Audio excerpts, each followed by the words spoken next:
Hola a todo el mundo. Ahora, el momento tanto esperado. Qu'est-ce qu'on déguste? Bonjour. Qu'est-ce qu'on déguste, monsieur Dame? Oui, on peut l'applaudir quand même. Bravo. Qu'est-ce qu'on déguste chez Guillaume Bach à Saint-Antonin-Nobleval à la cave Sceaux. On est sur le parvis de cette petite cave saint-antoninoise. Sur le fronton, il est écrit cave à vin nature, et sur une petite ardoise sur le côté, il est écrit ouvert parce que vous l'avalez bien. Voilà, hashtag boire bon. Monsieur, dame, donc vous l'aurez compris, aujourd'hui nous allons déguster des vins bio. Et comme on est, eh oui, une fois n'est pas coutume, nous enregistrons cette émission le jeudi soir. Comme on est jeudi à Saint-Antonin-Nobleval, il y a le marché bio juste à côté de nous, et donc on fera un clin d'œil aux producteurs bio engagés de Saint-Antonin-Nobleval.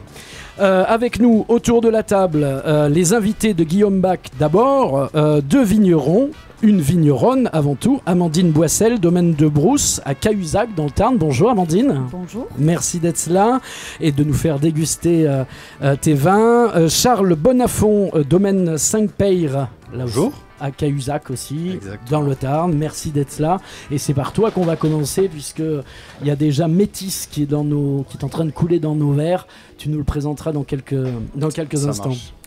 Hervé Benatar est avec nous. Bonjour. Il a été missionné pour prendre contact avec Sucrine Club. Tout à fait. Deux jeunes qui se lancent dans une application Super nouvelle pour application. le circuit court et pour trouver des producteurs en circuit court. On va voir ça tout à l'heure. On lui passera un coup de fil à, comment s'appelle-t-elle, Audrey Penaud, que nous aurons au téléphone tout à l'heure. Penaud peut-être. Penaud peut-être.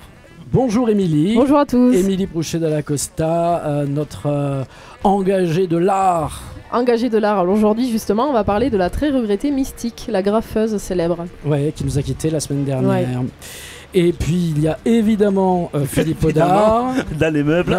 Oui, Salut oui, à tous, bonjour à toutes Je et à suis tous. content qu'il soit arrivé parce qu'il a failli être en retard, mais il n'est pas. Merci. Donc Avec- la chronique aujourd'hui, c'est la longueur en bouche, vois-tu, cher Émile. La longueur en bouche, moi ça me Ce va n'est tout pas à ce fait. à quoi tu penses, c'est-à-dire. Et messieurs, dames, je vous propose pour lancer cette émission avec Aurélien à la technique, d'applaudir comme un encouragement Ben Jacobassi qui nous fait le plaisir d'être avec nous, musicien de Duke Joint Band que vous entendez dans la rubrique PCV toute cette semaine sur CFM Radio et qui nous fait le plaisir d'être là en live avec sa guitare. Ben, c'est à toi. Merci.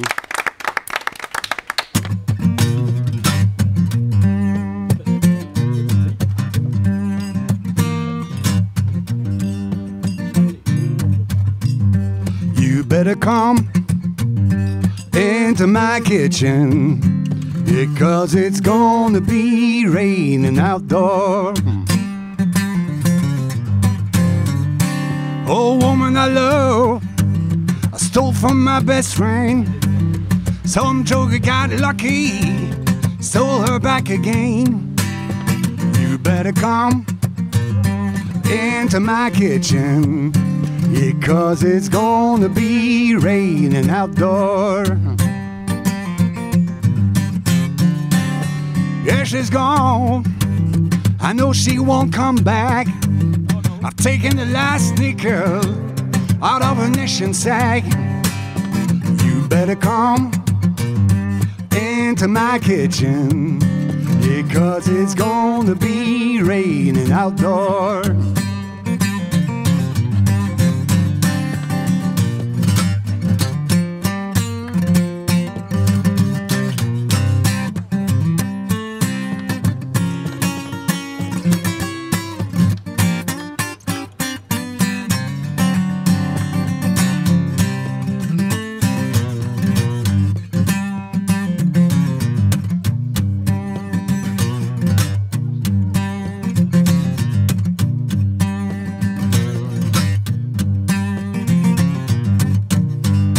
Oh, woman in trouble, everybody throws her down.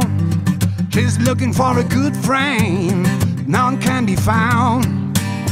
You better come into my kitchen, yeah, 'cause it's gonna be raining outdoors.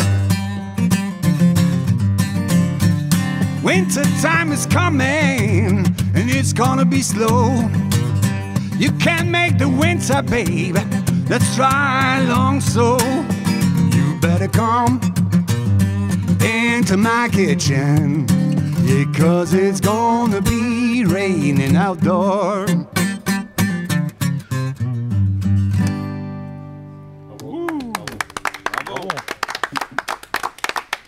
Ben Jacobassi, avec qui on discutera un petit peu tout à l'heure. D'ici là, écoute, on lève notre verre à ta santé, à la tienne. Santé, bonheur, avec toutes ces sortes de choses. Qu'est-ce qu'on déguste donc à Saint-Antonin-Nobleval par un beau jeudi de fin d'après-midi devant la cave Sceaux chez Guillaume Bach. C'est lui qui va nous raconter cette aventure qui a commencé il y a 10 ans maintenant et qui a commencé non pas par une boutique ni même à Caylus, ni même ici à Saint-Antonin-Nobleval, mais une boutique sur Internet, ouais, dans un garage. Ouais, comme tous les plus grands. C'est vrai, il a raison d'ailleurs. Qu'est-ce qui t'a emmené à ouvrir une boutique en ligne de vin il y a une dizaine d'années? Non, c'est l'amour du vin surtout. On aime bien ça. Et puis j'étais en fin de carrière pro et je cherchais autre chose. Fin de carrière, t'es pas très vieux, tu fêteras tes 40 ans l'année prochaine. J'étais en fin de cycle sur une activité pro et je cherchais quelque chose de nouveau à faire. Qu'est-ce que tu faisais? Immobilier. Ah oui, d'accord. Ouais, donc. T'as vendu des châteaux et puis t'as dit là, ça y est, c'est bon maintenant. On a vendu la pierre, maintenant on vend du raisin. Ouais. Mais en fait, c'était l'envie de faire autre chose et puis le vin m'a toujours attiré. Et puis le côté internet était aussi à la mode avant, donc. On a fait ça et puis c'est parti. Ouais. Un coup de tête pour le vendre et le conseiller, tu as fait une formation particulière? L'envie et l'amour du vin, tout simplement. Ouais. Et boire surtout. C'était bête, mais il faut goûter, il faut se faire sa bibliothèque perso, il faut goûter et puis on aime pas, on goûte et puis après on peut en parler. T'avais des connaissances alors en vin, d'accord, en informatique un petit peu? Non plus. Non. Tu dis tiens, tout sur le tas, quoi. Avec l'outil et le couteau. D'accord. Voilà. Ou l'outil, le tire-bouchon plutôt. D'accord. Voilà. Et alors donc tu ouvres une boutique qui s'appelait déjà la cave Sceaux, la cave.so. Alors c'est la cave.so. Alors la cave Sceaux c'est le site internet, donc c'est la cave.so. Le .so pour la petite histoire c'était réservé à la Somalie. À la Somalie. Comme nous on a le FR pour la France, ouais. .es pour l'Espagne. SO c'était la Somalie. La Somalie n'a pas grand besoin d'internet, donc ils ont débloqué le SO à tout le monde. Et moi je m'en sers comme le Sud-Ouest. Ah oui, pas mal. Et donc j'ai une grosse sélection de vins du Sud-Ouest. Il y a toutes les régions et même tous les pays d'Europe sont présents, même du Chili. Mais voilà, c'est une grosse sélection du Sud-Ouest. D'accord. Et donc au départ, quand tu fais cette boutique en ligne, ton public visé, ta clientèle visée, elle est où? Je sais pas. J'y vais vraiment à l'espère et puis c'est parti. C'était le. Et donc et qui ça a été? Ça a été des produits d'appel. Ça a été des grosses références commerciales, parce qu'il faut bien. Donc oui, alors t'as vendu de l'Ubi, t'as vendu du Tariquet, t'as vendu du Rosé Piscine. C'est ça. Ok. Et puis après voilà, après ça, il y a eu un peu, je me suis lassé d'internet parce qu'il n'y a pas la relation client et le conseil avec surtout ce côté transmission du travail du vigneron. Donc on a créé les boutiques, on a créé la boutique sur Caylus il y a 10 ans, en 2013. Ouais. Et la petite dernière, ici sur Saint-Antonin, juste avant le Covid. J'ai eu le nez creux, donc j'ouvre ici 3 mois après Covid. Voilà. Ouais. Mais donc on est encore là et puis c'est cool. Mais peut-être qu'avec le Covid, les gens ne pouvaient pas sortir chez eux, discrètement ils venaient à la cave peut-être. C'est ça, on a eu pas mal de gens qui étaient fixés ici et qui ont plus consommé chez eux. Donc on a eu une clientèle nouvelle. Et les gens ont se rendu compte que c'est pas forcément plus cher ou moins bon chez nous. Il y a beaucoup de petites boutiques comme ça qui ont ouvert dans les centres-villes et centres-villages et qui ont bien marché pendant le Covid, bizarrement. Ils ont vu qu'il y avait aussi des choses dans leur village. Ouais. Donc c'est bien. Et donc virage quand même à 180 si j'ose dire, puisque des grosses références, tu passes au vin bio et vin nature. Ouais. Et bien c'est quand tu goûtes, c'est très dur de revenir en arrière. Il y a pas en fait tu bois du raisin tout simplement. Tu bois plus de produits phyto, tu bois plus tu bois plus de chimie, tu bois du raisin. Et c'est bon. Voilà, en fait on est très clair. Et quand on met le doigt dedans et quand on goûte du vin nature, c'est à la mode, quand on goûte du vin tout court, c'est très dur de revenir sur des produits standardisés. Ouais. Du commerce quoi. C'est ça. Ouais. Enfin, du grand commerce. Ouais. Alors maintenant, parce qu'il y a eu quand même le début des vins nature, ça a été un peu... Ouais, mais c'est comme partout. Il y a une phrase que je répète souvent, il n'y a pas de mauvais vin, il n'y a que des mauvais vignerons. Si le vigneron est bon, son vin sera bon. Ouais. Qu'il soit nature, c'est le... il faut dire beaucoup de travail. Après, Amandine et Charles le diront, mais si le travail est bien fait, c'est juste un accompagnement. Le raisin fait son vin et fera du bon vin. Ce que tu me disais tout à l'heure. C'est ça. Du coup, C'est pas les vins qu'on trouve dans ta boutique, c'est des références de vignerons que tu connais, que tu es allé visiter, que tu es allé rencontrer pour la plupart. La grosse plupart, oui. Ouais. Après, c'est des vins que j'aime, surtout. Si j'aime pas, ça rentre pas ici. Il y a une grosse part de Sud-Ouest. Il y a un petit peu d'ailleurs parce qu'il en faut, parce qu'il y a des bons vins partout. Mais c'est des vins qui me ressemblent et que j'aime, surtout.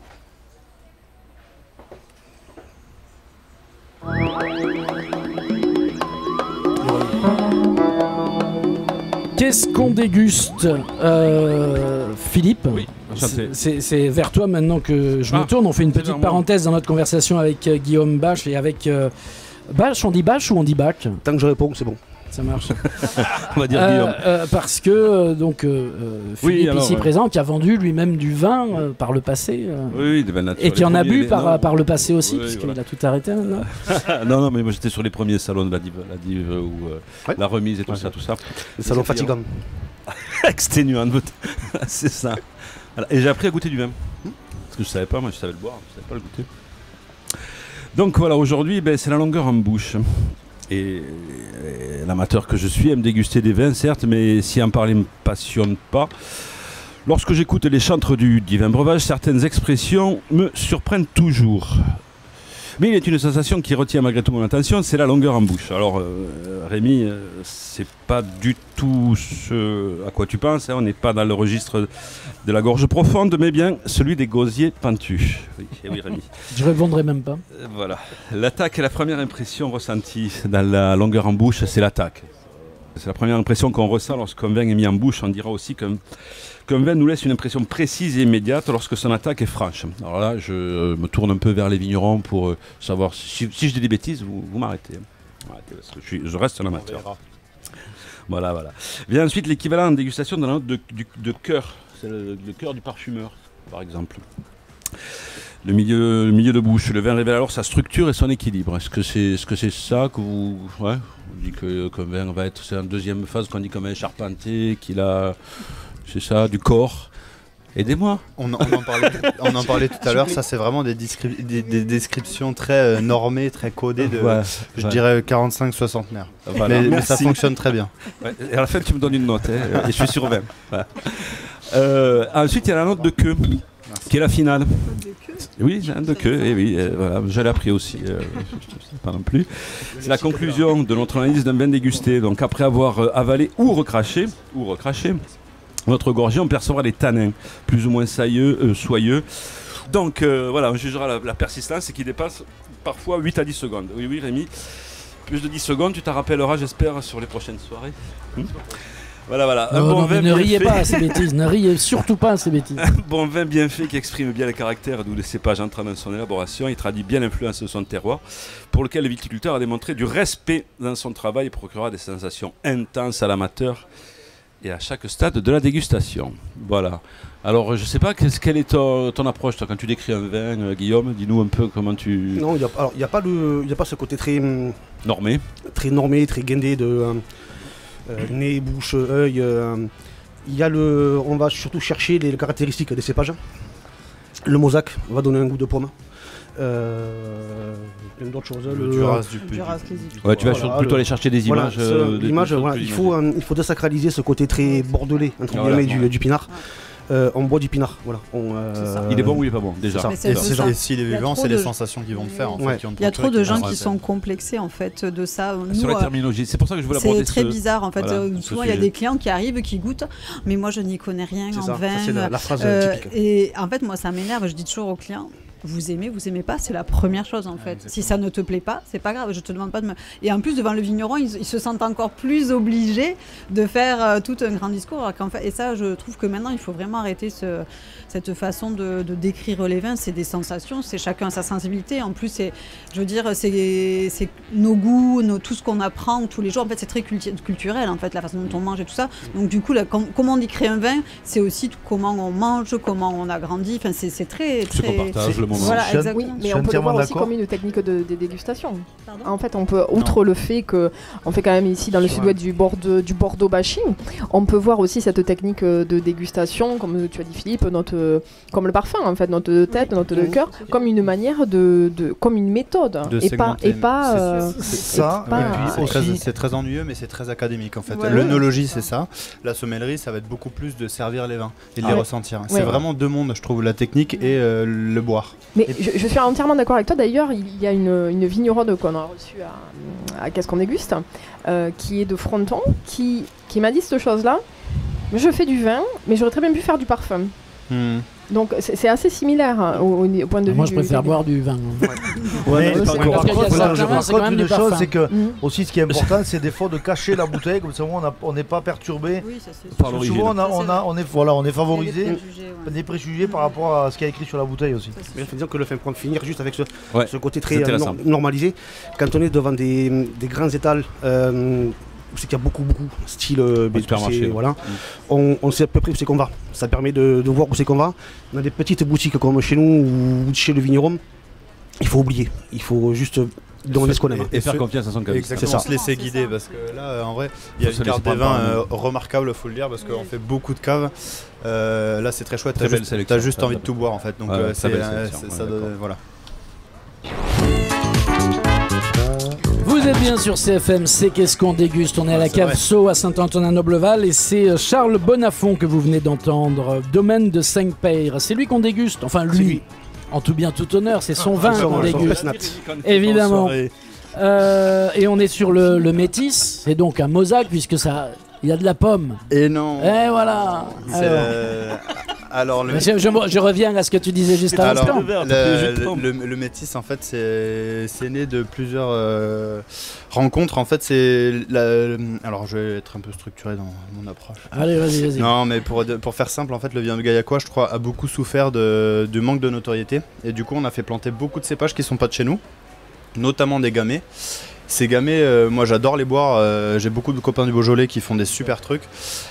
T'as de l'acidité, t'as un croquant, t'as du fruit rouge. Du coup, donc j'ai du gamay. Donc, je me suis dit pourquoi pas essayer de faire des bulles avec. Une très bonne acidité, beaucoup de fraîcheur dans les bulles, c'est hyper intéressant. Et après, du coup, pour faire Métis, donc lié au terroir, il y a du loin de l'œil. Donc le loin de l'œil, c'est notre autre cépage, un des autres grands cépages de blanc de Gaillac. Qui va t'apporter beaucoup de finesse, je trouve, beaucoup d'élégance. Ça, c'est des bulles de 2020. Donc, ce que je dis, j'adore venir chez les copains parce qu'eux, ils en ont, moi, j'en ai plus.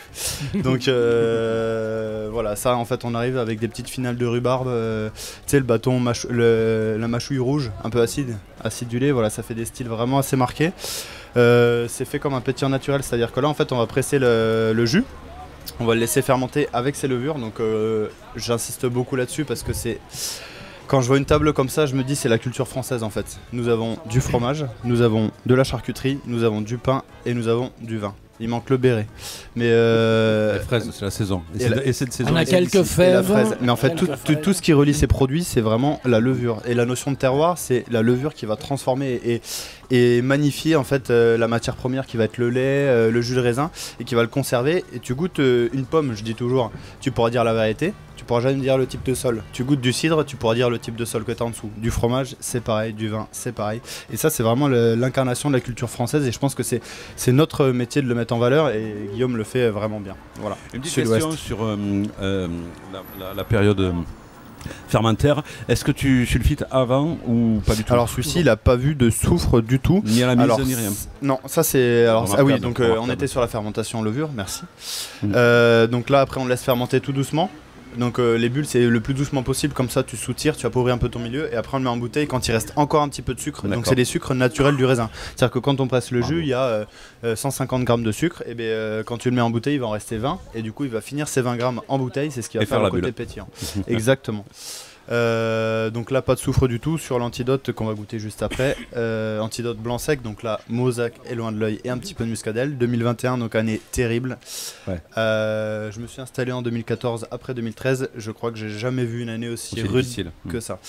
Alors que là, cette année, tu vois, c'est royal, tout pousse. Touchons du bois, les gars, touchons du bois. Ouais, c'est clair. Ou de la peau de singe. Ou de la peau de singe. Voilà. Mais non, 2021, très exigeant, beaucoup de pluie, des vendanges très difficiles, mais ça fait quand même du vin qui a une âme en fait, et ça c'est beau, je trouve, de les goûter maintenant, même s'ils nous ont frustrés toute l'année. Du coup, je vais laisser Guillaume servir Antidote et quelqu'un prendre le relais. Excellent, merci beaucoup. C'est qu'est-ce qu'on déguste. Vous le savez, on est toujours en train de déguster avec modération. Il paraît qu'il faut le dire. Donc je le dis. T'as eu un petit rappel ? Bah écoute, oui, de temps en temps. Un petit rappel à l'ordre ne fait pas de mal. On dit un petit bonjour au CSA et un trinque à votre santé, bande de... Donc on est à la Cave Sceaux, à Saint-Antonin-Nobleval, et aujourd'hui, en face de moi, j'ai deux vignerons. Donc Charles Bonafont, que vous venez d'entendre, domaine de 5 Peyres, à Cahuzac, dans le Tarn, et puis Amandine Boissel, avec qui on discutera tout à l'heure quand on dégustera tes vins. Et quand elle aura fini de boire. Charles, 2014, tu t'installes. On se dit tu, hein, d'accord ? Ça marche. Tu t'installes. Qu'est-ce qui t'emmène dans l'univers des vignerons ? C'est la famille ? Exactement, ouais. Moi, en fait, je suis né à Blois, dans le 41 Loir-et-Cher. J'ai grandi en Normandie. C'est plat là-bas. Hein. C'est plat, il y a du brouillard. Moi, voilà. Bonjour à nos amis du Loir-et-Cher. Mais que j'adore, parce que c'est un territoire fascinant avec des Romorantins magnifiques. Après, j'ai grandi à côté d'Évreux, donc dans la ferme cidricole de mes grands-parents. Et en 2000, mes parents sont partis, ils se sont dit qu'ils allaient devenir vignerons. Donc en 2000, ils sont installés à Cahuzac-sur-Vert, domaine, ça s'appelait Père Rose à l'époque. Oui. Donc voilà, ils ont fait leur chemin. Mon père est parti en 2013, enfin il a continué sa route de la vie en 2013. Donc à ce moment-là, moi j'ai repris partie vigne et cave. Enfin j'ai toujours grandi dans cet univers de fermentation, de courir dehors, de jeter le cartable au pied de la boîte aux lettres et d'aller revenir quand il faisait nuit avec mes 3 frères. Du coup on a grandi là-dedans, donc moi j'ai toujours voulu, quand on me dit qu'est-ce que tu veux faire plus tard, j'ai dit du vin. Donc ça c'était assez facile. Ton premier verre de vin, c'était à quel âge ? Oh là, avant c'était du calvane ou du cidre. En fait, mes grands-parents étaient bouilleurs ambulants. Donc je sais pas si ça vous parle. Oui. Ma grand-mère faisait la presse, donc elle avait la presse, elle allait dans toutes les fermes partout. Et mon grand-père derrière, il passait, il distillait le cidre. Et donc en fait, c'est us et coutume là-bas. T'as toujours de l'alcool, dans des bouteilles de Perrier ou dans des bouteilles de jus de raisin. C'est ça, c'est toi que j'imagine. De jus de pomme. Et donc nous gamins, tu cours, tu galopes, t'arrives à table, tu sais. J'ai des souvenirs de mon frère, il boit 2 grandes gorgées. Je crois que je vais mourir. Enfin voilà, c'était un peu ça notre. Donc ouais, tout petit déjà, t'es bercé. Comme on dit, pour faire des alcooliques, il faut commencer tôt. Voilà, et après du coup en 2014 j'ai eu l'opportunité de reprendre cette partie-là de travail, donc j'ai pris vigne et cave. Et en 2018 c'est ma mère qui a continué son chemin, du coup j'ai repris la totalité de l'exploitation. Qui bouge beaucoup, qui s'est transformé en domaine 5 Peyres aujourd'hui, donc c'est le nom du lieu-dit. Les Peyres en occitan c'est les pierres, donc nous on a 5 couleurs de pierres, notamment les pierres roses, donc c'était pour ça Père Rose. Voilà, des calcaires lacustres, donc en fait moi j'ai, Amandine juste à côté de moi, en fait Cahuzac, je sais pas si vous voyez, c'est le centre du monde sur la carte. Donc quand vous montez un tout petit peu, que vous regardez les Pyrénées, il y a le coteau qui s'appelle la Devèze, donc là c'est Amandine, c'est des super calcaires avec des argiles blanches. Et nous en fait on a le plateau derrière qui s'appelle Cap de Beau et 5 Peyres, du coup c'est un vallon qui fait aller-retour. Et donc pareil, les versants sud et les plateaux c'est calcaire, donc des calcaires de lac, calcaires lacustres, donc pas des calcaires d'océan. C'est pas comme la Loire ou le Mâconnais où c'est vraiment des calcaires iodés, salins. Nous on va avoir vraiment des calcaires d'eau douce. Donc ça fait des styles complètement différents, des très grands terroirs aussi. Et après les versants sud, nord-nord-est, ça va être plus d'argile et des marnes. Voilà. Pour faire simple, c'est presque un cours de géologie. C'est le vin, c'est le terroir, c'est ce qu'on disait tout à l'heure. En fait, c'est notre métier, quoi. Eh bien alors, je lève mon verre à votre métier. Santé. Santé. C'est qu'est-ce qu'on déguste. Santé, bonheur. Alors là, on est sur un petit blanc. On va déguster le temps de la suite. Là, c'est quoi ? C'est les infos, Aurélien ? Quelque chose comme ça ? Alors, qu'est-ce qu'on déguste sur CFM Radio ? La suite dans quelques instants, toujours à Saint-Antonin-Nobleval, à la cave Sceaux. Il va y avoir quelques membres du marché bio qui vont venir nous rejoindre dans quelques minutes. Ils vont nous présenter ce petit marché bio qui est un marché bio militant du jeudi soir à Saint-Antonin-Nobleval et qui, oui bien sûr, qui est magnifique. Et qui est magnifique. Ça, la saucisse là. À tout de suite. Qu'est-ce qu'on déguste? La suite. Ah, et ben alors là, faute de Guillaume Bach, notre hôte qui n'a Elles sont pas déjà ouvertes. débouché à temps la bouteille. Ah, Elles sont déjà ouvertes. c'est parce qu'elles sont déjà ouvertes. Ouais. Parce que nous allons déguster du domaine de Maillac dans quelques instants, un vin des coteaux du Quercy. Donc on va quitter momentanément le Gaillacois. Parce qu'on va faire la part belle pendant cette prochaine demi-heure au marché bio du jeudi soir. Et ce marché bio, ce groupement, ce collectif de producteurs bio de la région qui invite chaque semaine un vigneron bio. Et cette semaine, c'est Ulrich Oppenstadt qui s'y colle avec le domaine donc de Maillac. Ça va Ulrich ? Oui, bonsoir. Merci d'être là. Je vais vous donner la parole dans quelques minutes. Il y a Alex Mandron qui est là aussi, du GAEC des Boubous. Salut. T'as un micro là. Ça va Alex ? Ça va très bien. Merci de nous rejoindre. C'est toi qui nous expliquera un peu le fonctionnement de ce marché bio, ce collectif de producteurs qui s'est regroupé pour offrir aux Saint-Antoninois, mais à ceux qui viennent même de loin, tous ceux autour, la garantie d'avoir des produits bio et directs de chez le producteur. Et ça, c'est pas rien. Et c'est chaque jeudi à Saint-Antonin-Nobleval. Évidemment, il y a toujours Hervé, il y a toujours Émilie, il y a toujours Philippe, Aurélien est à la technique. Et dans quelques instants, Hervé, on va passer un coup de fil à Audrey Penon. Audrey Penon de Sucrine Club, une nouvelle application pour trouver des producteurs en circuit court. C'est juste après que Ben Jacobassi nous fasse le plaisir de lancer cette émission, après nos applaudissements bien sûr. Ben, c'est à toi. Well, I follow her to the station with a suitcase in my hand. Well, I follow her to the station with a suitcase in my hand.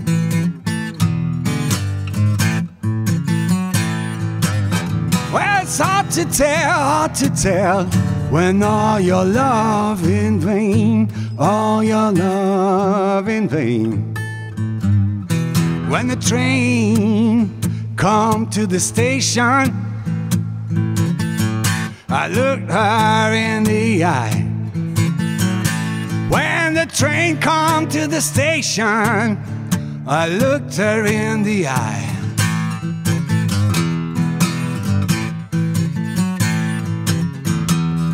Felt so sad and lonesome, I couldn't help but crying, all my love in vain.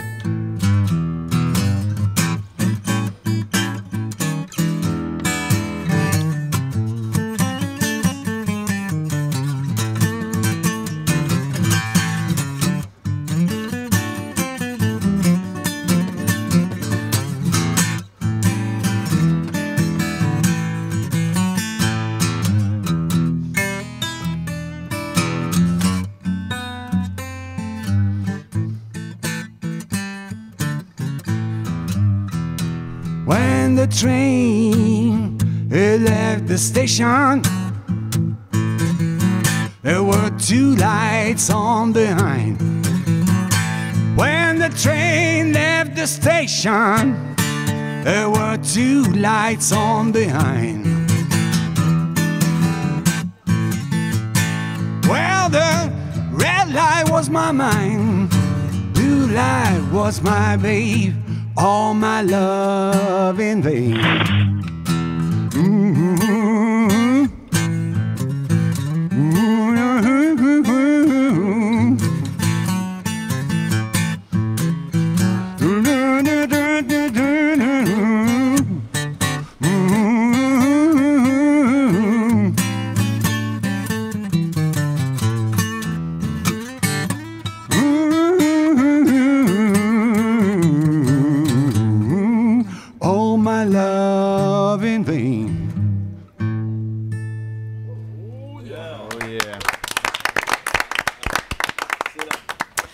Ben Jacobassi, monsieur, dame, qui nous fait le plaisir de venir jouer en live pour cette émission spéciale Qu'est-ce qu'on déguste à la Cave Sau de Saint-Antonin-Nobleval, qui vient de sortir un album, son premier album, qui s'appelle Back to the Street. Back on the Street. Back on the Street. Ouais, voilà. Et tu nous en diras un petit peu plus tout à l'heure, même si vous êtes fidèles auditeurs de CFM, vous le savez, Ben est notre invité dans PCV toute cette semaine. Ce qui fait que par la magie des ondes, là, il est là en face de moi. Et tout à l'heure, à 18h50, il sera en direct au téléphone. C'est des trucs un peu bizarres. C'est mais incroyable ce qui peut se passer sur CFM. Faut s'habituer, quoi, aux bizarreries de la radiophonie.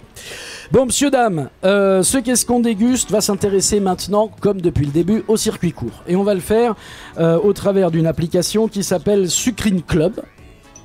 Et ça va intéresser forcément nos invités suivants, qui sont les producteurs du marché bio de Saint-Antonin-Nobleval. Hervé Benatar. Oui, tout à fait.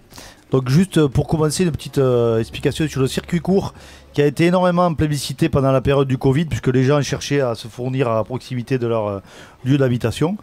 Aujourd'hui, il semblerait que toutes ces personnes-là, enfin certaines, ont repris leur bon vieux chariot métallique, si vous savez ce que je veux parler, loin du circuit court malheureusement. Alors que le circuit court, c'est l'assurance de consommer local, de saison et au juste prix. Sans compter que l'on va obligatoirement rémunérer le producteur à sa juste valeur. La difficulté dans certains cas, c'est de trouver et de contacter ces producteurs.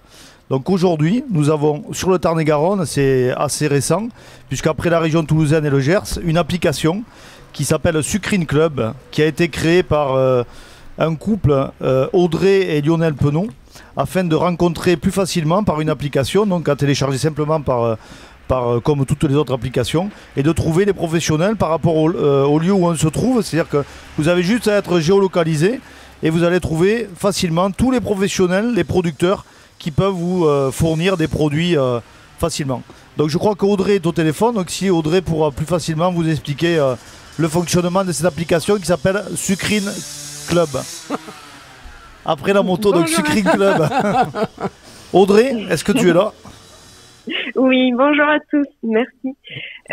Effectivement, l'application mobile qu'on a développée et qui est disponible donc sur le Tarn-et-Garonne depuis quelques semaines permet de trouver des producteurs autour de nous, mais également des commerçants qui, eux, s'approvisionnent en direct et qui permettent aussi d'avoir accès à des produits locaux et de saison au plus près.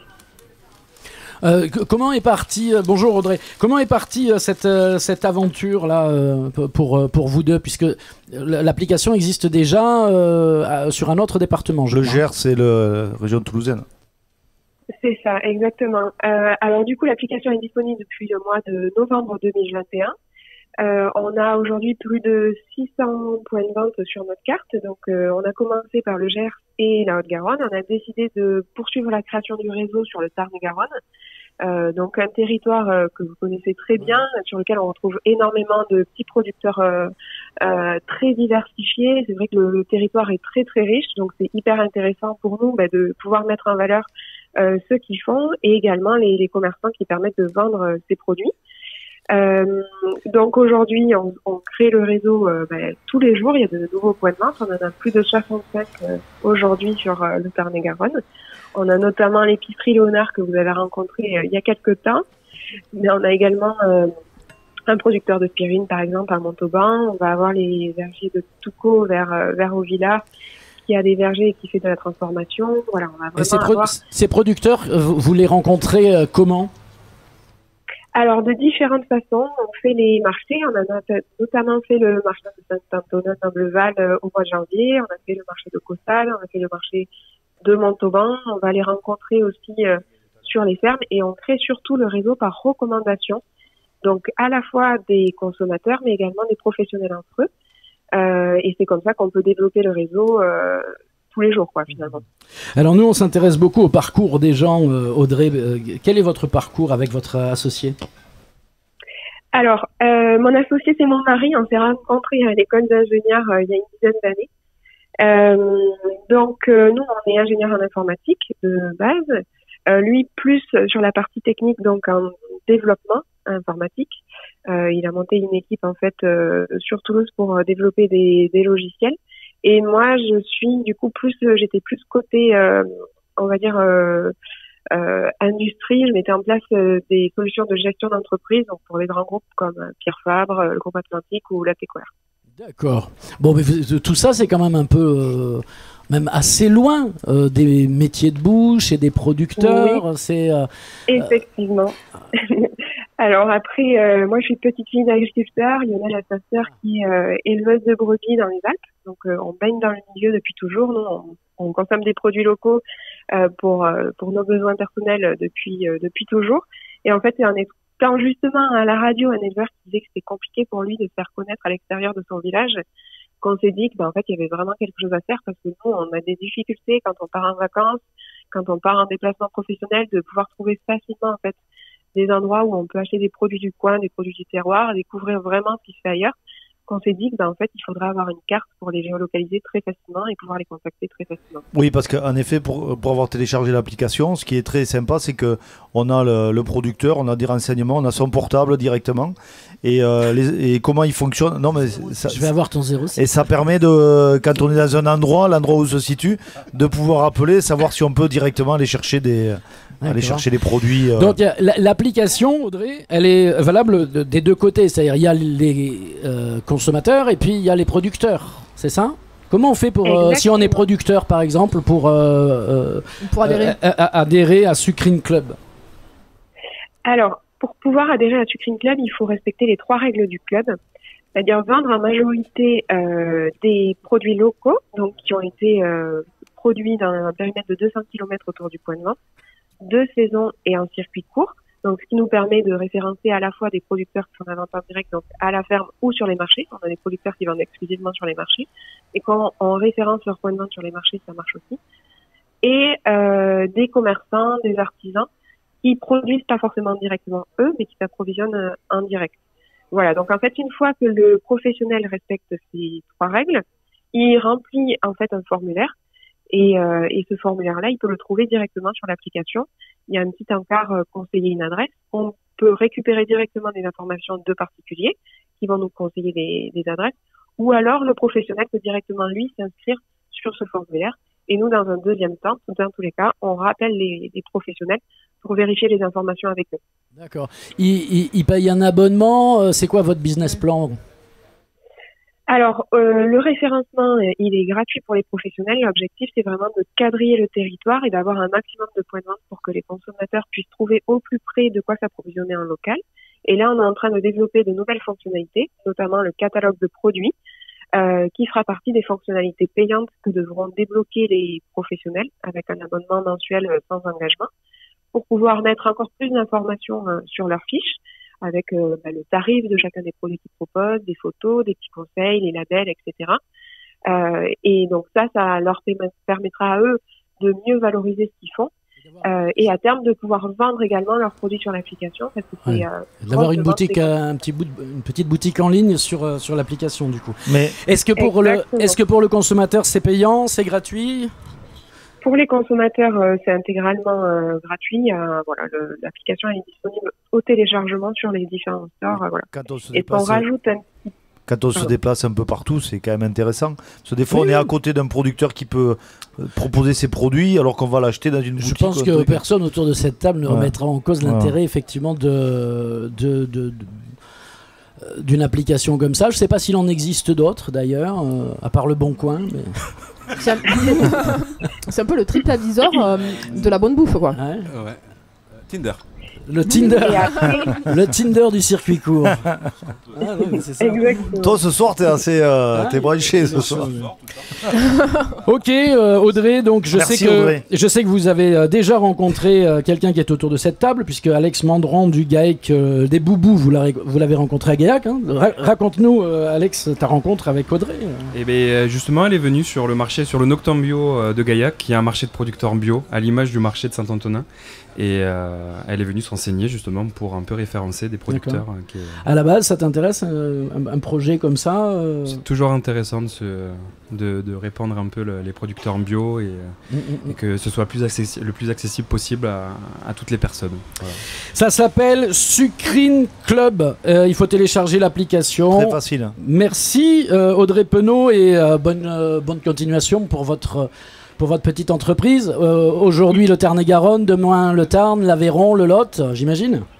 Oui, alors pas tout de suite. Je vous avoue qu'on s'est orienté un tout petit peu plus vers la côte méditerranéenne, donc vers l'Hérault et le Gard, où on commence à avoir pas mal d'adresses. Et on travaille aussi sur la création du réseau dans les Pyrénées-Atlantiques et les Landes. Mais bien sûr que ça va arriver dans le Lot. Dans le Tarn, on a déjà quelques points de vente, effectivement, grâce au marché que j'avais fait à Gaillac l'été dernier. Mais ça va arriver. Et puis, de toute façon, l'idée aussi, c'est de mettre en avant l'agritourisme. Donc, on peut trouver sur l'application des fermes où aller visiter. Et voilà, juste avec des filtres de recherche, on peut trouver des endroits qui font des livraisons ou des visites. Merci beaucoup, Audrey Penaud. Merci au plaisir. Bonne continuation. Au revoir. Au revoir. Ça fait longtemps qu'on n'a pas trinqué, non? Hop! Moi j'ai du rouge maintenant, je suis au domaine de Maillac, les gars. Domaine de Gaillac, de Maillac, c'est pas du Gaillac, c'est du vin des coteaux du Quercy. Et c'est le vin qu'on trouve aujourd'hui. Donc si vous nous écoutez vendredi, c'était hier parce que c'était au marché bio du jeudi soir de Saint-Antonin, c'est là qu'on enregistre cette émission. Sinon le vin de Ulrich Oppenstadt, on le trouve à la ferme. On le trouve où, Ulrich? Ah je vais pas.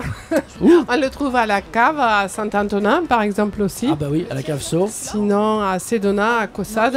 D'accord. Et d'autres magasins, tout dans la région. D'accord. On vend quasi que localement. Un petit mot sur ce qu'on est en train de boire, comment ça s'appelle? Qu'est-ce que c'est comme cépage? C'est en 2015 avec 70% de Cabernet Franc qui est le cépage principal du coteau de Quercy. Et notre spécialité, c'est qu'on a des vins plutôt âgés, parce que jeunes, ils sont trop tanniques, trop forts. Et on a heureusement assez de place pour les faire vieillir au domaine. Ce qui fait que j'ai du 2015 en vente, du 2016. Oui, c'est assez même rare, hier, on a ouvert 6, une bouteille de 2005 qui était oubliée chez quelqu'un. Elle était délicieuse. Elle était bonne, d'accord. Ça fait plaisir. Parce que les vins des coteaux du Quercy, on est sur du 6-7 ans maxi, non, quand même, d'habitude? Ouais, les gens disent qu'un vin bio ne se garde pas, et je ne peux pas du tout confirmer ça. Moi, ce que je dis, c'est que les produits chimiques, ça empoisonne, ça conserve pas. Donc dans le vin, il faut arrêter de dire que les vins conventionnels se gardent. C'est pas vrai, c'est des vins morts qui se gardent pas. Chez nous, en tout cas, on n'a que des bonnes c'est que tu dis tout ce qu'on n'a pas osé dire, tu le dis, mais cache. Voilà. Pourtant, on pensait très fort ça. Mais très bien, félicitations. Messieurs, dames, ce qu'est-ce qu'on déguste à la cave Sceaux à Saint-Antonin-Nobleval, juste à côté du marché bio, que va nous présenter Alex Mandroux du GAEC des Boubous. Moi j'adore vos fèves, mon cher Alex. Quand je dis vos, c'est parce que t'es avec ta femme, hein, c'est Alex. Exactement, et Lola. Les fèves sont extraordinaires, les radis piquent comme il faut. Pas trop, mais il en faut quand même un peu de goût. Mais ouais, mais il faut que ça pique un peu. Sinon, tous les radis qu'on trouve aujourd'hui, c'est de la flotte, quoi. Ça arrache? T'es pas tombé sur le bon? Ça pique un peu. Si, c'est le bon, justement. Raconte-nous l'histoire un peu de ce marché là, de ce collectif qui s'est monté il y a 1 an maintenant pour faire... Un peu plus d'1 an quand même, ouais. Alors moi je suis arrivé un peu plus tard, je suis pas arrivé à la création du marché parce qu'on est plutôt en début d'activité, c'est notre 3e saison qu'on a entamée et donc sur ce marché ça s'est créé il y a environ 3 ans je crois maintenant. Ça a commencé gentiment et puis ça a pris de l'ampleur au fur et à mesure. Et donc sur ce marché, on retrouve de toutes les productions essentielles pour n'importe qui a envie de bien manger. Du pain, du vin, du fromage, des légumes, des fruits, enfin vraiment toute la production de la viande, bien évidemment. La saucisse sèche qu'on déguste depuis le début de l'émission, c'est Piscili qui fait l'agneau du Quercy, mais aussi le porc noir du Quercy et du veau aussi. Ouais, c'est très très bon ça. C'est excellent. Oui, ça se mange bien. Voilà. Sur le roc d'Anglas, on a des fromages. Alors, ça doit être ce Thomas peut-être. Alors il y a les deux, je crois. Ah. Il y a les petits cabécous. Chèvre et brebis du coup. On a les deux. Là, du coup, il y a la ferme près de Moissac. Ah, tu sais plus. Je l'ai prise en photo. C'est le chèvre. Ça? Et alors, c'est comment le nom de la ferme? C'est très bon. Allez. Bon, on vous mettra tout ça sur le site internet parce que là, je vais pas retrouver le nom de la... Mais non, moi, on m'avait dit qu'il allait tout dire, alors... Je suis l'un des derniers arrivés, alors je vais faire de mon mieux, mais... Non, mais bouge pas, ça y est, je l'ai trouvé, regarde. C'est la ferme du Patouquet à Mirabel pour le fromage de chèvre qui est ici. Et celui-ci... C'est la ferme du Bouisset. Oui, c'est ça, Bouisset, c'est ça. Avec un très bon pâté aussi. Il fait du pâté. Excellent. Vous connaissez tous, plus ou moins, ou il y a des réunions, comment vous On a des réunions, oui, autres on fait des réunions à chaque trimestre pour un peu voir les directives du marché, ce qu'on peut faire évoluer en termes de communication, de nouveaux producteurs pour un peu rendre le marché un peu plus dynamique pour les personnes qui viennent. Et puis voilà, après aussi de manière informelle, on discute à chaque marché. Mais on s'est quand même rencontrés sur ce marché-là. C'est ce qui a fédéré un peu tout ça. Nous, on est arrivés, on connaissait pas grand monde, et puis petit à petit, ça se fait. Hein. Ouais. Et alors, l'histoire du GAEC des Boubous, c'est quoi? Parce que vous êtes tout jeunes tous les deux, là. Oui. Vous êtes fils d'agriculteur? Pas du tout. Pas du tout. Non, on n'est pas du tout issus du milieu agricole à la base. On s'est rencontrés du coup dans une école d'audiovisuel à la base. On était donc dans l'image et le montage. Lola, elle faisait du montage et moi plutôt aspect image. Et en fait, on s'est très vite rendu compte que la région parisienne et là où il y a le travail, c'était pas fait pour nous. Et on a plutôt évolué dans des milieux agricoles, même si on n'était pas issus de ce milieu-là, on était plutôt à la campagne. Vous êtes du coin là Pas du tout, non plus. Et comment on atterrit à Saint-Antonin? Eh ben, le destin. non, vraiment, c'est un peu l'histoire de notre vie. Hein, ça... Et l'accent, il vient d'où là? L'accent, ça, je crois que ça doit être les ancêtres. Il y a ça aussi. Incroyable. Ça vient genre. C'est le Il y a 3 ans, il n'avait pas cet accent. Il est dans l'entre-deux là. C'est vrai, tout jeune. Tu te déguises en local en fait. Donc, parce qu'il a fallu se former, trouver une ferme, exactement, acheter des terres. Comment ça se passe? Et ben, du coup, j'ai entamé par une formation en maraîchage bio à Gaillac, à Brens. C'était donc un BPRA en maraîchage bio. C'est une formation qui nous destine à devenir responsable d'exploitation agricole. Et en fait, via cette formation, on rencontre des personnes. Et puis en rencontrant des personnes, on en rencontre d'autres, et ainsi de suite. Et puis le réseau se fait. Et puis on arrive à rentrer sur des marchés. On connaît des personnes pour trouver des terres, et ainsi de suite.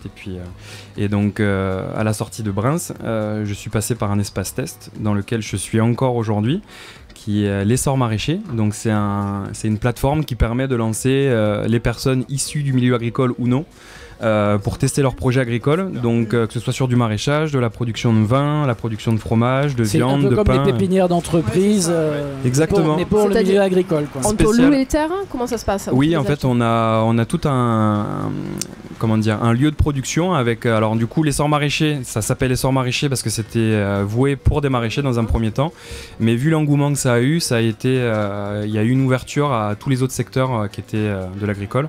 Donc du coup, sur site, le site originel, c'est les maraîchers. Donc il y a des serres de culture, il y a du plein champ.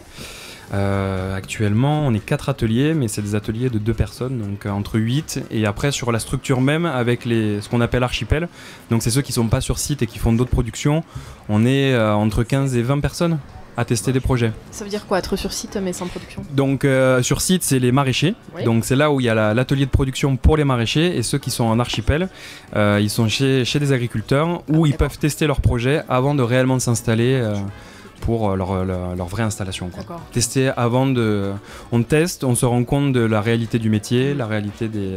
Du coup, t'en es où là maintenant? Et on en est à que ça y est, on a trouvé des terres et on est en cours d'installation. Donc on est dans notre 3e année de l'essor maraîcher et on est en cours d'installation. Donc on va jongler avec les deux. Où vous êtes? Dans le coin là ou... Donc l'essor maraîcher, c'est à Gaillac, et les terres qu'on a trouvées, c'est à L'Isle-sur-Tarn. Donc là, c'est... ouais, on va jongler entre les deux. Ça va être bien. Ça va être sport, mais... En tout cas, vos radis sont exceptionnels et les fèves y tout. Accompagné du vin de Ulrich, on est pas mal avec ce vin du domaine de Maillac. Ulrich, t'es pas là tous les lundis, tous les jeudis? Non, moi je viens une fois par mois. Il fait combien? Il fait 15 lui, non? Non, 13 et demi. Les deux font 13 et demi, ce qu'on a ouvert. 13 et 13 et demi. Là, c'est en 2016. Avant, on était sur 2015. Au niveau cépage, c'est à peu près pareil. C'est Cabernet Franc, un petit peu de Tana et du Merlot.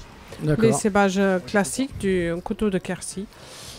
Et les autres jeudis, donc moi je suis là le premier jeudi du mois. Après, il y a Pauline du domaine de Cantalose et 2 autres vignerons de domaine de la tonque et Grégoire, je ne sais pas. D'accord, et donc par roulement, donc ça fait pour vous, les clients, les consommateurs du marché, que vous avez la possibilité de déguster chaque semaine une autre bouteille, un autre vin, et choisir celui-là que vous préférez.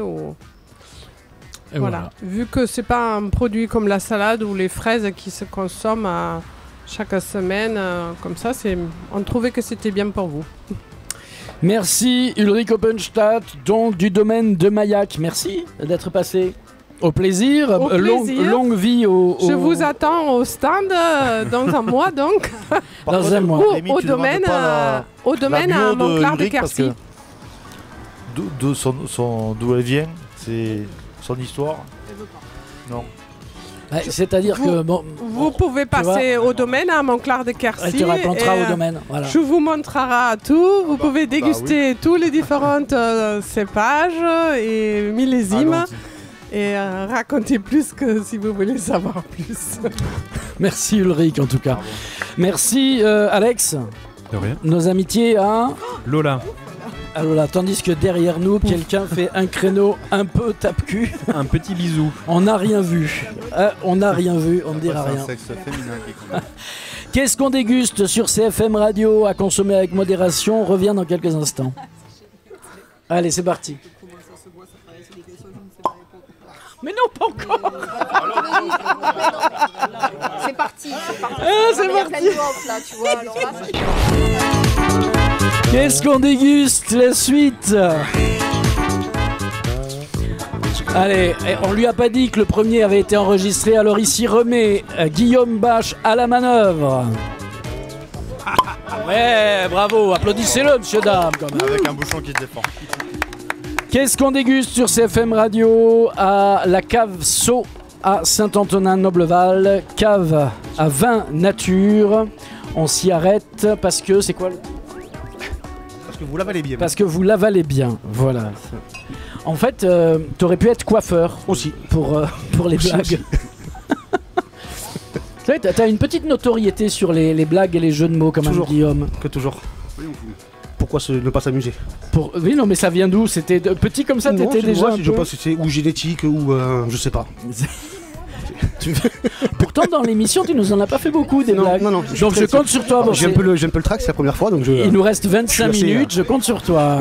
L'alcool est dames, on va rigoler. Autour de la table, toujours Philippe Audra, Émile Boucherie de la Costa, Hervé Benatar. Nos vignerons invités par Guillaume ici présent, c'est Charles Bonafont, domaine 5 Peyre, avec qui on a déjà un peu discuté, qui est en train de remplir mon verre du vin d'Amandine Boissel, le domaine de Brousse. Là aussi à Cahuzac dans le Tarn. Et puis il y a Fabrice qui est avec nous toujours du marché bio. Ça va Fabrice, tout va bien? Michel, c'est pas Fabrice, mais non, c'est Alex. Pardon, c'est Alex, excuse-moi. Pardon. Mais non, oui, c'est Fabrice qui vend des œufs là-bas. Et il y a le chou qui passe. Salut le chou. Il y a un monde de fous qui passe ici à Saint-Antonin, on est dans la rue en même temps, c'est comme ça. Ben Jacobassi est à la manœuvre, monsieur, dame, levez vos verres, à sa santé. Chin. Hey.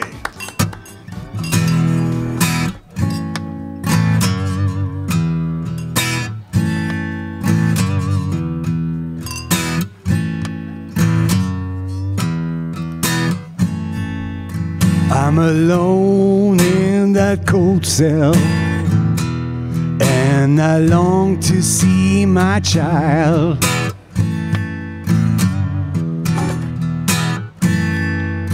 I'm alone in the cold cell, and I long to see my child.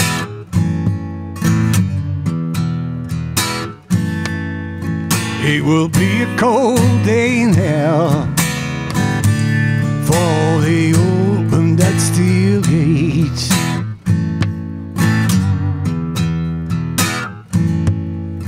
I'm alone in that cold cell, and I long to lay down with you.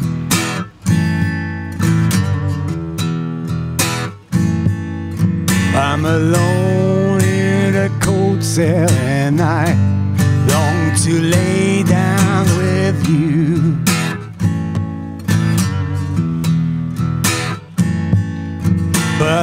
never, never touch you again. That much I know is true.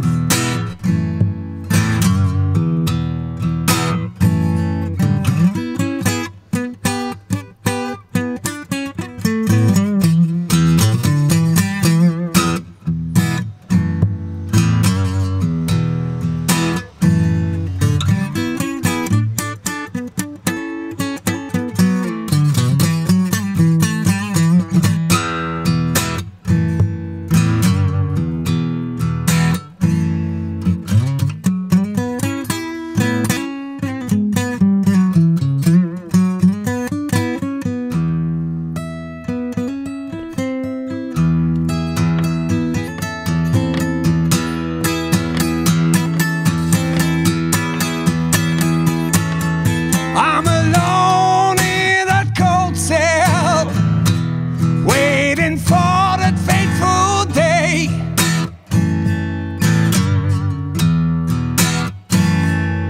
I'm alone in that cold cell, waiting for that fateful day.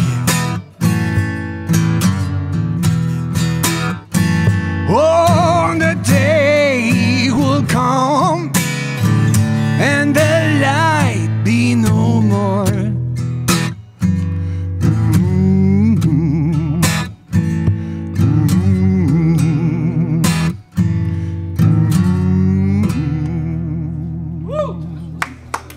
Bravo.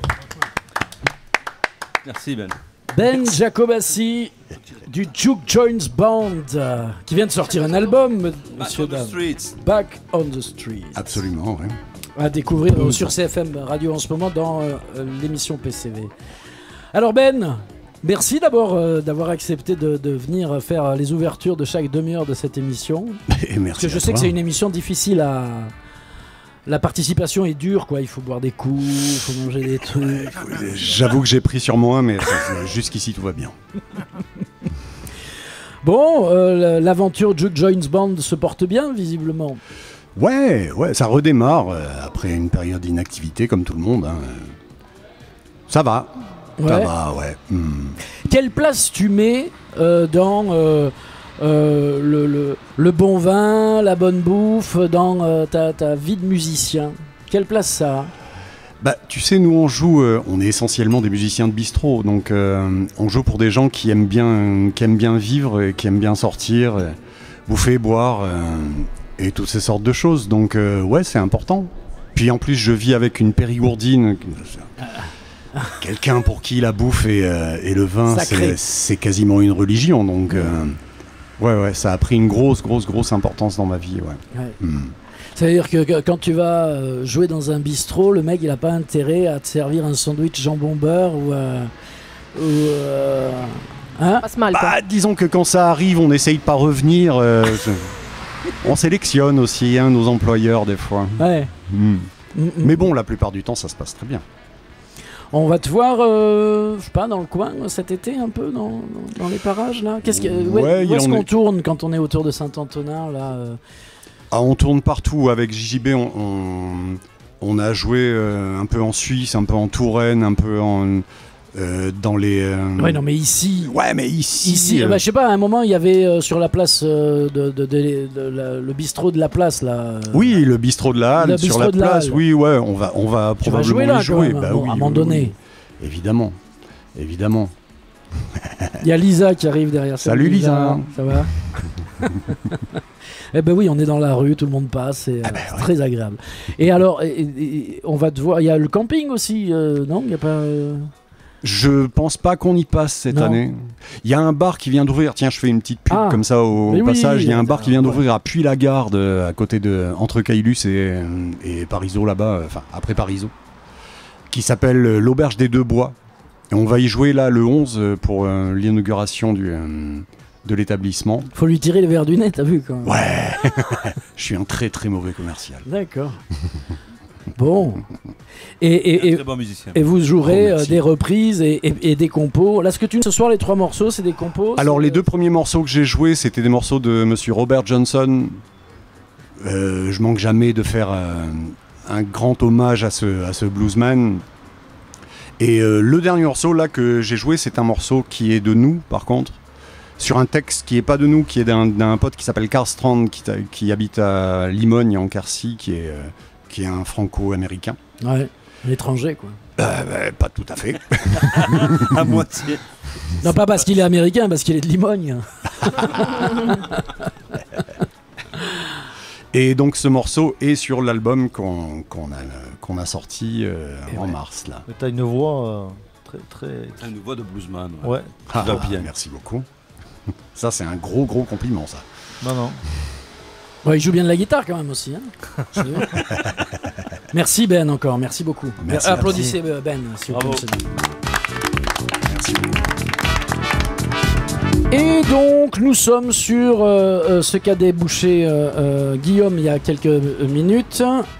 Et c'est Baba, domaine de Brousse. Donc alors on y va là, c'est parti. Amandine Boissel, domaine de Brousse. Le domaine de Brousse, vous avez donc goûté le Baba blanc. C'est un vin blanc de macération, ce qu'on appelle aujourd'hui un vin orange.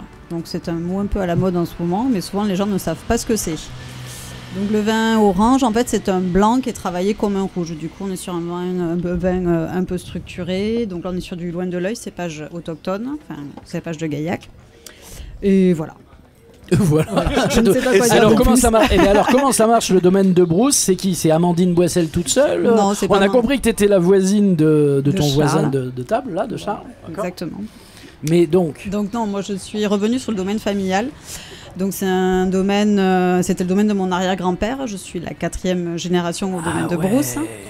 Donc là, toi aussi, quoi, comme lui, tout petite, t'as bu du rouge, quoi. Il y avait un fond de rouge toujours dans le verre. C'est du Mozac chez les Boissel. Voilà, nous c'était beaucoup les bulles, voilà, exactement. Et puis, donc moi je suis revenue maintenant il y a 6-7 ans là sur le domaine. J'ai fait autre chose, hein. J'ai passé 10 ans à Paris. À faire quoi? Dis donc, ça vous plaît à faire des choses pas très intéressantes. De la banque, de la communication, de l'événementiel, enfin des choses comme ça. Donc je travaillais en agence de communication. D'accord.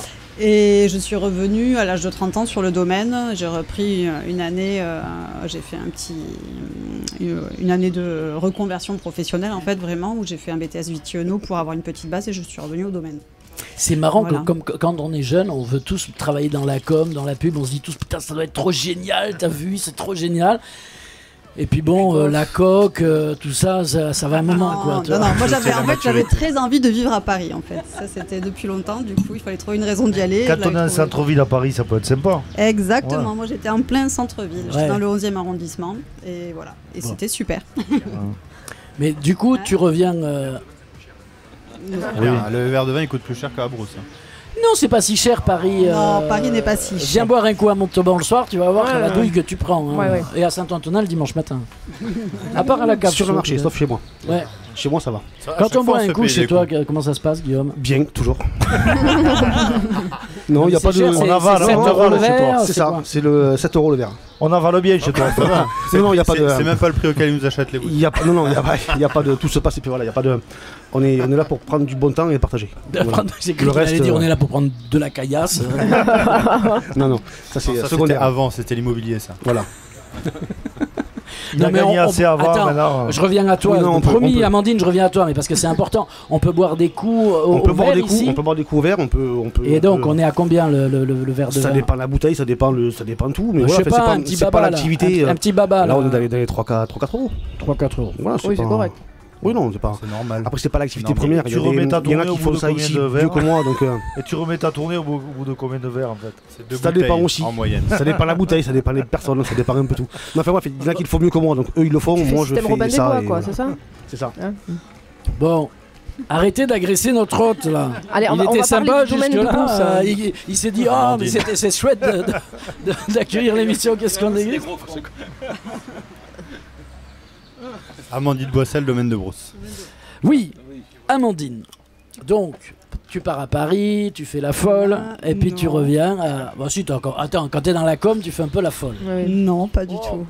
Attendez, mais tu vis dans un 19 mètres carrés sous les toits de Paris. Mais justement, t'es jamais chez toi, t'es tout le temps dehors. Exactement. C'est exactement ça.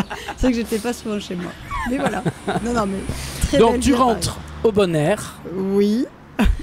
Mais quand même, il faut que tu te formes pour devenir vigneronne. Et ben, je vous ai dit, j'ai fait un BTS Viti Eno en un an et je suis revenue au domaine et après j'ai appris être vigneron, ça s'apprend surtout en faisant, pas forcément à l'école. Même j'ai envie de dire pas du tout parce qu'on nous apprend plein de choses que je ne fais pas. Ouais. Voilà, on nous apprend à faire du vin avec plein de choses que je ne peux pas mettre dans mes vins. Ah ouais. Voilà. Hein et non, pas en dégustant. Dis-le dans le micro. Et en dégustant, en fait, Amandine déguste beaucoup. Ouais. Un travaillant, tu le vois, Pardon ? Un travaillant. Non, moi je mets souvent des gants, voilà, j'ai un petit peu des trucs là. Mais voilà, moi je mets beaucoup de gants pour travailler parce que j'ai bien. Voilà. J'ai plus de force quand j'ai des gants. Alors, donc. Mon grand frère dit peau douce, fesse ferme. C'est ça le. C'est vrai. Peau douce, quoi ? Fesse ferme. C'est son critère pour Tinder. Te laisse pas faire, Amandine. C'est un milieu d'hommes. Oui, c'est un milieu d'hommes. Donc moi, la plus grosse difficulté, oui, c'est je reviens sur le domaine familial qui n'a été régi que par des hommes. Il faut quand même le signaler. Donc il faut accepter. C'est pas toujours facile, oui. Ce genre de réflexion à la con. Voilà, on n'a pas assez de force, on n'est pas capable de les faire. Monter sur un tracteur, tu sauras pas faire. Enfin voilà. Et le débat, est-ce que le domaine de Brousse, ça fait un mois qu'ils sont en bio, non ? Non, on est passé en bio. En fait, moi, quand je suis revenue au domaine, on a passé le domaine en bio. D'accord. Bravo, merci Amandine. Voilà. Et justement, le conflit, il se fait pas surtout au point de vue de la méthode, hein ? Ça a été à ce moment-là, c'était un peu conflictuel, oui, je vous le cache pas. Aujourd'hui, tout le monde est content que le domaine soit en bio, mais ça n'a pas été toujours évident. C'est combien de personnes le domaine ? C'est reste familial aujourd'hui ? En fait, oui, je travaille avec mes parents. Aujourd'hui, j'ai quelqu'un qui m'aide aussi à mi-temps, un gars qui travaille avec moi, voilà. Je t'imagine le soir où tu as dit bon non, mais on va passer en bio, on va travailler comme ça. Maintenant, c'est moi qui. Mais en fait, c'était soit on passait en bio, soit je ne revenais pas. D'accord. Voilà. Mais ça a été vraiment un gros conflit avec tes parents ou... Ça a été compliqué. Ouais. D'accord. Bon. Ça a été compliqué. Mais de toute façon, et maintenant... la reprise familiale, c'est toujours compliqué. Ouais. Dans le domaine agricole, c'est toujours compliqué. Voilà. Et maintenant, à l'arrivée... Maintenant, tout le monde est content et voilà. Et ça fonctionne. Et ça fonctionne. Voilà. La distribution, la vente de tes vins, bien sûr ici à la Cave Sceaux, mais et après... aussi un peu à Paris, évidemment. Et beaucoup en local, en fait. Nous, on a une très forte... réseau, quoi. Voilà, quand t'as été dans la com à Paris, normalement... Non, mais voilà, Paris, c'est un peu mon terrain de jeu, c'est sûr. Et puis beaucoup en local, en fait. Nous, quand même, mes parents faisaient déjà beaucoup de bouteilles. On a un fort réseau local, on va dire. Voilà, on est assez bien implanté, bouche à oreille. Le circuit court.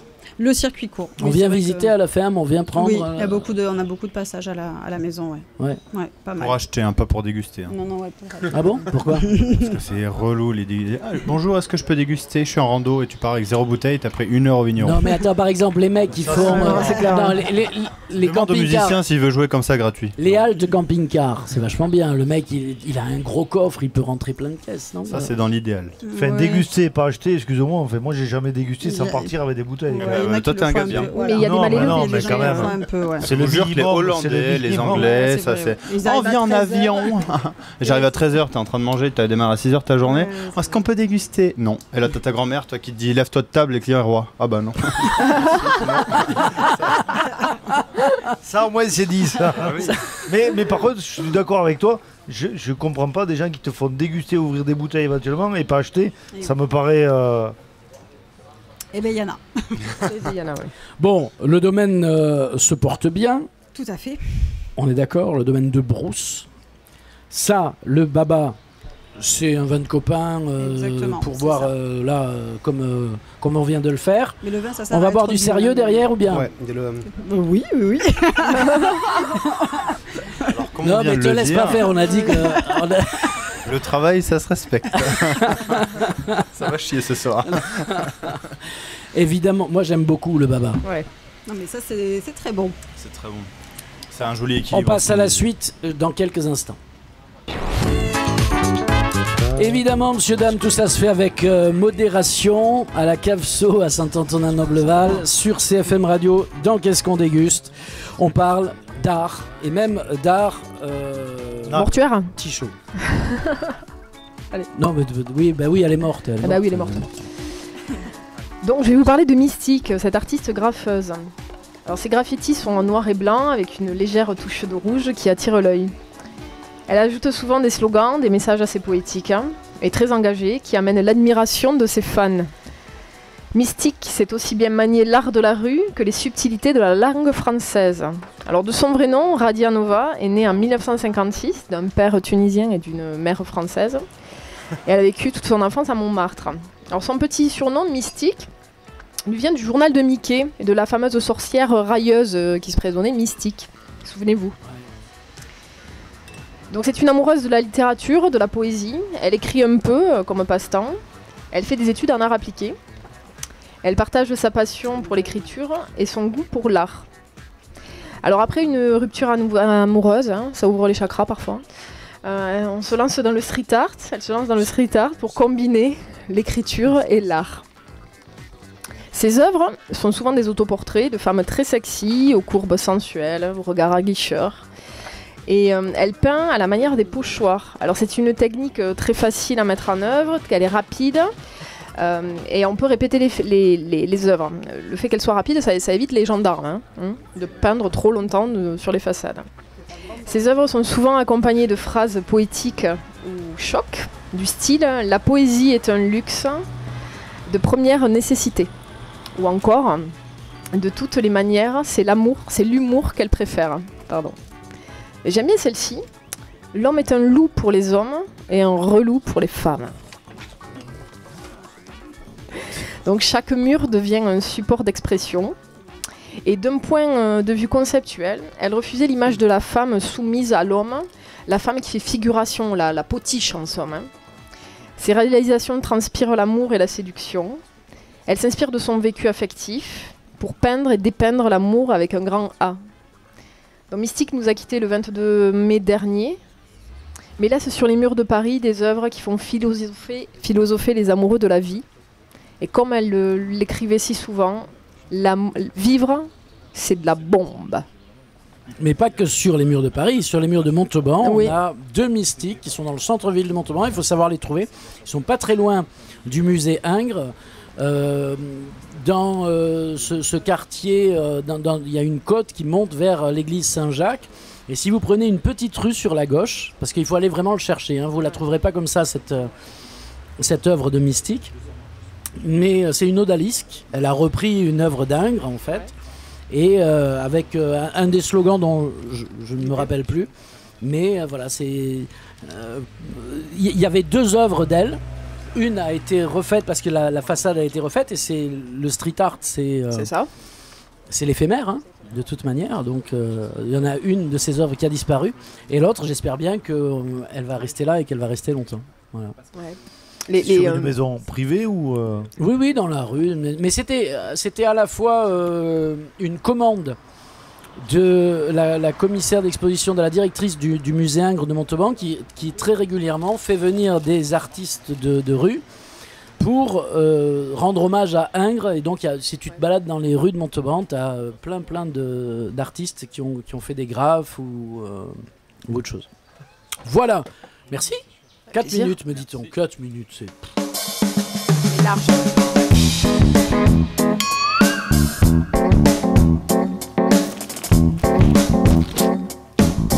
Comme disait mon copain Pascal Olivier, j'essaye de faire une rétro-nasale. Tu sais, quand on déguste, là, tu vois, essayes de faire passer de l'air dans ta bouche pour que le vin il s'éclate un peu sur toutes tes papilles. Ouais, une rétro-nasale. Tu fais remonter. Non, c'est pas ce qu'il faut faire normalement quand on complètement ça et c'est super bon là. Ouais. Le Duras c'est magnifique. Alors, on en parle de ce vin. La cuvée L'Affirmé, c'est un 100% Duras, donc cépage autochtone aussi. Donc là, c'est vrai que en revanche, depuis que je suis revenue au domaine et depuis toujours, mes parents ont toujours eu à cœur de valoriser les cépages locaux. Du coup, on a des cuvées comme ça, travaillées en monocépage, le Duras, le Brocol. L'idée là, c'est vraiment de valoriser le terroir, le cépage. On n'intervient quasiment pas là-dessus. Donc 2020, très beau millésime. Donc là, on est vraiment sur la typicité du Duras, très épicé, poivré, avec pas mal de fraîcheur. Et une grosse framboise en bouche qui relève. Une framboise violette, c'est super Mais beau. ça reste hyper frais, quoi. Ouais, oui, alors ça, c'est notre terroir, je pense. C'est un peu la même trame qu'on retrouve dans les vins de Charles. Chez nous, c'est ce terroir. Là, il nous donne toujours de la fraîcheur. Là, on est quand même sur un vin à 14, à peu près, presque 14 degrés. 14. Mais on le sent pas, quoi. Ouais, tu le sens pas, c'est 2020 très solaire en plus, donc voilà. Ça devrait faire des vins lourds, alors que là, on est sur une finesse. On parle. Il est sympa le petit jeune là avec sa mobilette. Il y a eu du gel, vous avez eu des 2021, mais là on est sur le millésime précédent, 2020. Alors là, 2020 c'était une année hyper facile, c'est ce qu'on disait. quand l'année est facile, quand le raisin est beau, on n'a rien à faire. On met le raisin dans la cuve et tout se fait tout seul. Enfin, là, il n'y a pas de travail, quoi.